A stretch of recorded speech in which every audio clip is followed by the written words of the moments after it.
নমস্কার বন্ধুরা, তাহলে আলিপুরদুয়ারে আরেকটা ব্লগে আপনাদের স্বাগত জানাই।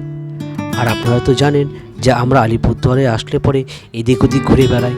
এই দেখুন না, আজ যেমন বেরিয়ে পড়েছি, আজ হলো বুদ্ধ পূর্ণিমা। আর বুদ্ধ পূর্ণিমা উপলক্ষে আলিপুরদুয়ার শহরের খুব কাছে নর্থ পয়েন্ট বলে একটা জায়গা আছে, সেখানে একটি বুদ্ধ মন্দির রয়েছে। সেটা আলিপুরদুয়ারে একটা অন্যতম আকর্ষণীয় জায়গা। চলুন তাহলে সেই জায়গাটা একবার ঘুরে আসি। এখন বেলা 12:30 মতো বাজে, আমরা পৌঁছে গেছি সেই বুদ্ধ মন্দিরে। দেখুন এখানে কিন্তু অনেক ভক্তরা এবং আলিপুরদুয়ার শহর থেকে বহু মানুষ এখানে এসে ভিড় জমান। সেখানে যারা বৌদ্ধিস্ট রয়েছে তারাও যেমন আসেন, আর যারা আশপাশের যারা এরকম উৎসব বা অনুষ্ঠান প্রেমী মানুষজন আমাদের মতো, তারাও কিন্তু এখানে এসে ভিড় জমায়। আর এই জায়গাটা এত শান্ত, নির্মল, স্নিগ্ধ, মানে সত্যি কথা বলতে গেলে এখানে আসলে পরে আপনার মন জুড়িয়ে যাবে।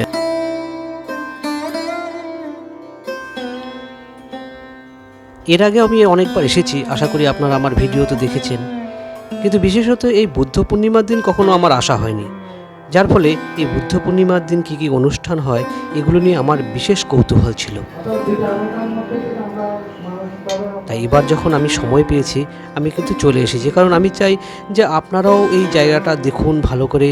আর এখানে এই বুদ্ধ পূর্ণিমা উপলক্ষে আমাদের কী কী করতে হয় বা কী কী এখানে আচার অনুষ্ঠান, মোটামুটি যতটা সম্ভব আমি আপনাদেরকে দেখানোর চেষ্টা করব। চলুন তাহলে আমরা ভিতরে গিয়ে আরও একবার বুদ্ধদেবকে দর্শন করে আসি।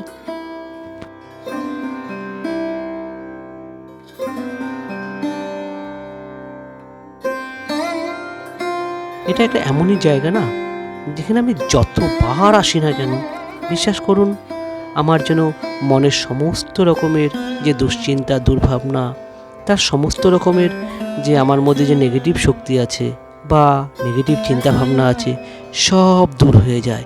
এক আপামর প্রশস্তি এবং শান্তি, এক স্বর্গীয় সুখ এখানে আমি লাভ করি।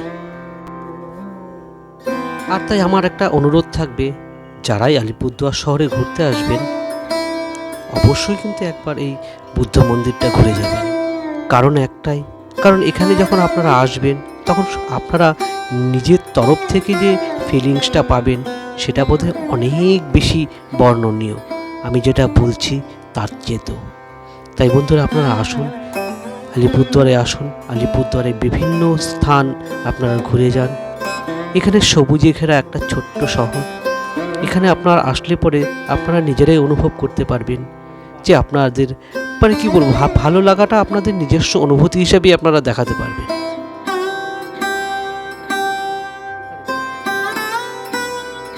চলুন তাহলে এখানে দু একজনের সাথে দেখা করে তাদের বক্তব্যটা একবার শোনার চেষ্টা করি। তুমি চিন্তা করবে না, তোমার প্রথমবার এসছো, তোমার কেমন লাগলো এখানে? তাহলে এখন থেকে মনে হয় তুমি নিশ্চয়ই আসবে। আমি মানে চেষ্টা করব যদি ঘরে বেঁচে আর থাকি। তোমার বাড়ি কোথায়? আলিপুরদুয়ারে কোথায়? বাজারটার ভেতর দিয়ে। আচ্ছা আচ্ছা আচ্ছা, 10 নম্বর ওয়ার্ডে। হ্যাঁ ওই কিসের আমাদের পুলক মিত্রর বাড়ি? পুরোপুরের বাড়ির গলিতে আমার বাড়ি। মানে আচ্ছা আচ্ছা, বুঝতে পারছি। আচ্ছা, ডান দিকে যে গলিটা, ওই গলির একদম শেষ বাড়িটাই আমার। সৈকতকে চেনেন তাহলে?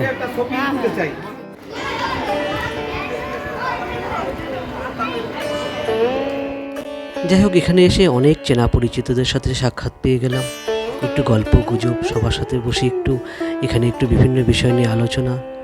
আর এত সুন্দর পরিবেশ পাওয়ার পরে যেতে তো মন চাইছিল না, কিন্তু কি হবে, চলুন আপনাদেরকে তো চারপাশটা একবার ঘুরিয়ে দেখাতে হবে। তো চলুন আমরা একটু যাই, গিয়ে আর কোথায় কী অনুষ্ঠান হচ্ছে, কোথায় প্রসাদ বিতরণ হচ্ছে, সমস্ত জায়গাগুলো একবার ঘুরিয়ে দেখাই।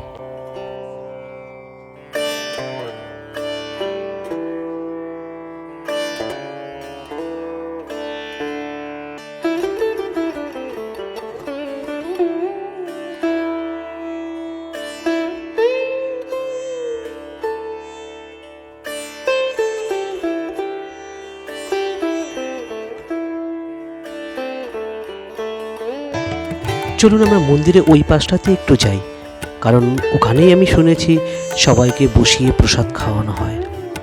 প্রসাদ বলতে একদম রীতিমতন দ্বিপ্রহরিক আহারের মতো, তো যার জন্য এখানে প্রচুর ভক্তরা কিন্তু এখানে সমাগম হয়। কারণ তাদের পূজা অনুষ্ঠান অর্চনা করার পর তারা এখানে সবাই কিন্তু পেট ভরে প্রসাদ খান।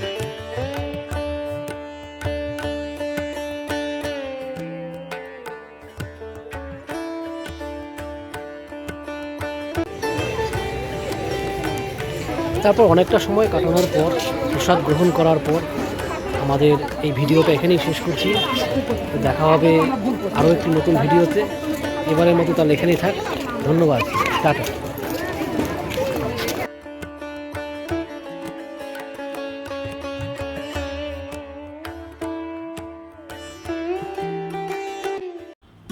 তাহলে বন্ধুরা, ভিডিওটা আজকে এখানেই রাখছি। আর আপনাদের ভিডিওটা ভালো লেগে থাকলে অবশ্যই একটা লাইক কমেন্ট দিয়ে দেবেন। আর যদি কেউ প্রথমবার দেখে থাকেন তাহলে চ্যানেলটা অবশ্যই সাবস্ক্রাইব করে রাখবেন। তাহলে আজকে রাখছি, তাহলে টাটা।